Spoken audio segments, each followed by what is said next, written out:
خبر شامل کرتے ہیں خاران سے۔ ہماری گدروشیا پوائنٹ کے نمائندہ سلمان بلوچ سے۔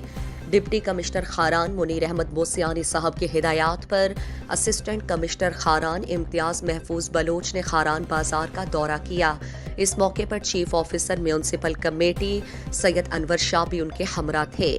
اسسٹنٹ کمشنر خاران امتیاز محفوظ بلوچ نے بازار میں اشیاء خورنوش کی قیمتوں، معیار، مقدار، صفائی اور ٹریفک کی صورتحال کا جائزہ لیا اور تمام دکانداروں کو سختی سے تاکید کی کہ وہ خود ساختہ قیمتوں پر اشیاء خورنوش کی فروخت سے گریز کریں اور صفائی کا خصوصی خیال رکھیں۔ انہوں نے کہا کہ بازار میں غیر قانونی تجاوزات کی کسی کو بھی اجازت نہیں دیں گے۔